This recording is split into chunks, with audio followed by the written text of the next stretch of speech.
Vamos a estudiar el funcionamiento de otro sistema que aparece en los circuitos electrónicos que se llama el condensador. Os recuerdo que la teoría está en la página web aquí y vamos a estudiar todos estos elementos electrónicos y nos toca el condensador, como digo. El condensador es un dispositivo muy utilizado que aparece en todas las placas electrónicas y va a servir como de acumulador de energía y luego esa energía eléctrica se va a poder utilizar para diferentes funciones. Es como una pequeña pila. Está formada por dos placas, ahora lo vamos a ver con detalle, con dos placas metálicas enfrentadas entre sí. Y al cargar esas placas metálicas con energía eléctrica, con una pila o una batería, pues se van a cargar esas placas y luego esa energía eléctrica que queda ahí se va a poder utilizar cerrando el circuito a través de un cable exterior. Mira, hay dos tipos de condensadores, los cerámicos, que son así tipo lentejitas, y los electrolíticos, que son como cilíndricos. El símbolo del condensador son dos líneas paralelas pero igual de grandes. No lo confundáis con el de la pila que tiene siempre una pata más grande y otra más pequeña y la grande corresponde a la positiva. Aquí si veis un positivo es porque los electrolíticos tienen las dos conexiones diferentes. Hay que ponerlo la más larga en la pata positiva de la pila y los cerámicos pues normalmente no están polarizados, que se llama, y se pueden conectar en cualquier orden. Vamos a estudiar con más detenimiento el condensador. Aquí tenéis uno de ellos. Y aquí veis cómo están conectados en las placas electrónicas. Estos son todos condensadores. Los hay así de lentejas, cilíndricos, planos, de muchas maneras. Y el símbolo, como acabamos de ver, es así. Mirad, ¿cómo está hecho por dentro un condensador? Las dos zonas grises corresponden a dos placas metálicas. El metal sabéis que tiene los electrones libres, al menos los últimos de la capa de valencia los tienen más libres y al someterlos a una pila o una energía eléctrica externa, pues esos electrones se van a ver con suficiente energía como para poder moverse. Si yo conecto, como digo, esta placa al polo de una pila, el negativo en este caso el dibujo, y el otro al positivo, lo que va a ocurrir es que se quedan cargadas las placas metálicas. Aquí en medio hay un tipo de material que se llama dieléctrico, que no es exactamente conductor de la electricidad, no tiene muy buenas características conductoras como los metales, pero tampoco es aislante. Por ejemplo, el aire lo es, pero sometido a cargas eléctricas sí que luego conduce bien la electricidad. Pues esto sería el diseño de un condensador. En este caso, como las placas son planas, sería un condensador plano. Imaginaros que en vez de las placas, haberlas dibujado así, hubieran hecho como un cilindro dentro de otro. Recordad que las dos placas siempre tienen que ser metálicas. Pues entonces sería el diseño de un condensador cilíndrico. Si fuera una esfera dentro de otra, pues sería un condensador esférico. El tipo de geometría del condensador sí que va a influir en la cantidad de energía que pueda asimilar, ¿vale? ¿Cómo funciona el condensador? Mira, aquí tenemos un circuito que no puedo detener, pero voy a intentar explicar porque tiene como dos partes. Esto sería un condensador que vamos a alimentarlo con una pila o batería y luego en la otra zona del circuito, porque veis que cada una tiene un interruptor independiente, hay un LED. Entonces, ¿cómo funciona esto? Pues si yo tengo el condensador inicialmente, no tiene nada. Están los electrones en sus átomos, en sus capas atómicas y nada, como si nada. Pero yo en un momento dado cierro este interruptor y conecto la pila al condensador. Pues entonces pasaría esto que está ocurriendo ahora, que aquí se queda cargado negativamente y aquí positivamente. Esto lo que hace es que se va a crear un campo eléctrico aquí que va a permitir después que cuando yo cierre el circuito por este otro lado, esas cargas eléctricas circulen y se pueda encender el LED. Aquí tenéis fotografías de diferentes diseños de condensadores. Los electrolíticos, que son los que aguantan más tensión y más potencia en un circuito. Como veis, tienen una patita más larga que la otra. Eso significa que esta es la positiva y la negativa. Hay que conectarla bien a la pila. Los demás no tienen polarización y se pueden conectar en la posición que queramos. Este es plano y este también es plano, pero así circular. Como digo, la geometría influye. Ya veremos la fórmula.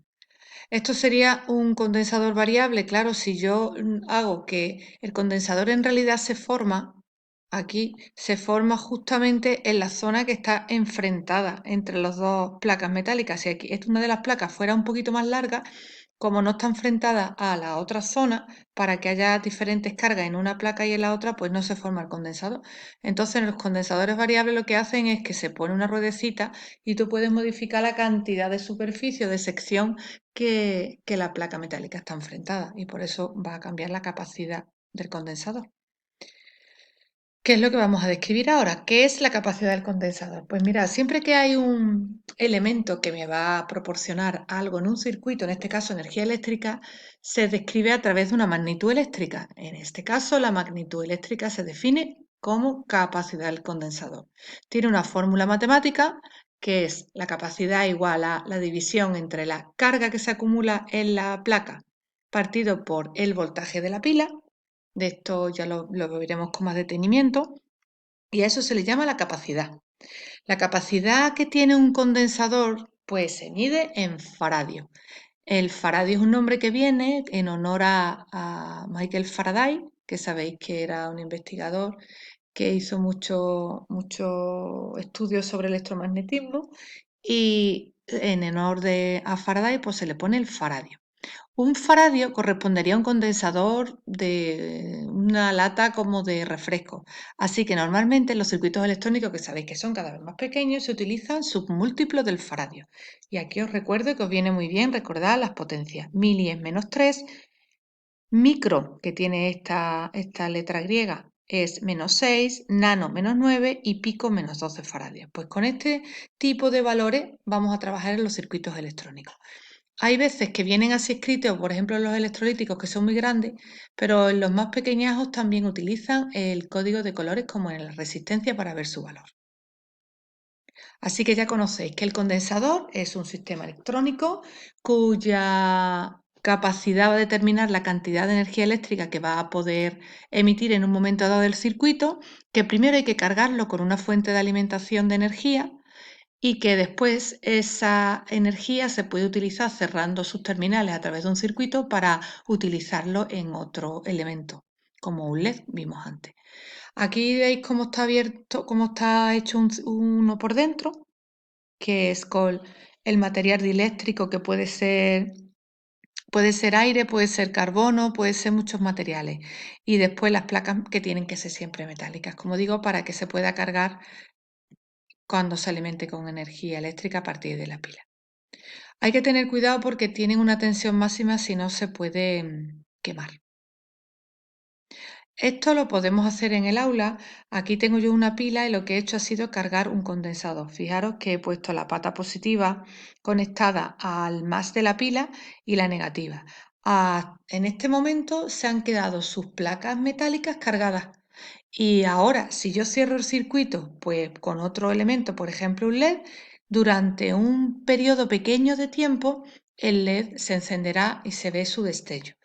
Tengo que decir que los condensadores, por otra magnitud que están caracterizados, es por el tiempo en el que tarda en descargarse. Suelen ser destellos cortos, ¿de acuerdo? No es que se esté descargando ni trabajen como una pila, que hasta que digamos que la pila no se gaste, no se consuma, pues va a estar dando energía. Estos son como un destello que se utiliza en un tiempo determinado y esos tiempos se pueden calcular.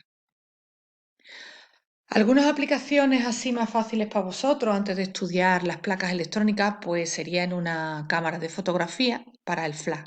El flash utiliza de pronto una gran cantidad de energía. Si lo utilizáramos directamente desde la pila de la cámara, pues nos quedaríamos rápidamente sin batería.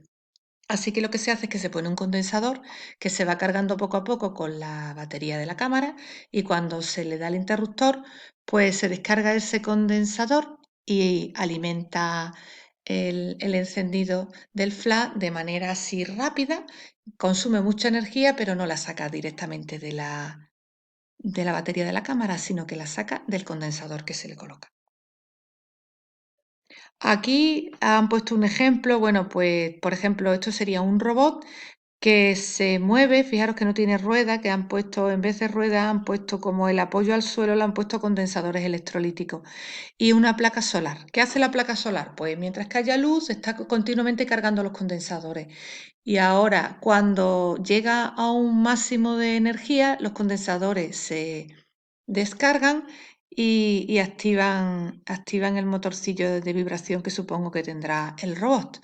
Y no tiene que tener, evidentemente, una pila, pero es cierto que no funciona de manera continua, porque una vez que se descarga hay que esperar que con la placa solar se vuelvan a cargar los condensadores. Para otra cosa que se utilizan los condensadores es para pasar de corriente alterna a corriente continua. ¿Por qué? Porque la corriente alterna sabéis que es un tipo de corriente la que está instalada en los edificios y centros de consumo, que lo que hace es que la corriente varía de manera senoidal, de manera periódica, entre valores máximos y mínimos, y los electrones están vibrando una cierta cantidad por segundo. Pues la corriente continua es justamente lo contrario. La corriente continua, si la dibujáramos, sería el voltaje o la tensión sería como una línea recta. Entonces, ¿cómo puedo pasar de un enchufe que me aporta corriente alterna a corriente continua como necesitan, por ejemplo, los ordenadores o aparatos electrónicos actuales? Pues lo que hace primero es darle la vuelta a la función seno, la parte de abajo la convierte en positivo, que ya veremos cómo, y luego lo que queremos evitar son estos saltos de montañita y convertirlo en una línea recta, que es como tiene que ser una corriente continua. ¿Qué se hace? Pues se le pone un condensador a la salida y lo que hace es que no le da tiempo a la corriente alterna a bajar cuando el condensador está actuando y se va cargando el condensador, descargando, cargando, descargando y hace casi una línea recta. Si hacemos ese cambio de cargar y descargar muy rápido, al final es imperceptible la diferencia de pendiente que hay aquí y en realidad es casi una línea recta. Así que todos los transformadores que tienen hoy día los cargadores de móviles, las televisiones, los ordenadores, todos los aparatos electrónicos que llevan una fuente de alimentación, lo que llevan es un sistema con condensadores que hacen que la corriente alterna pase a continua. Además, llevan más dispositivos que ya estudiaremos más adelante. Y bueno, eso es lo que quería deciros del condensador. Estudiaremos las fórmulas y los problemas matemáticos en otro momento.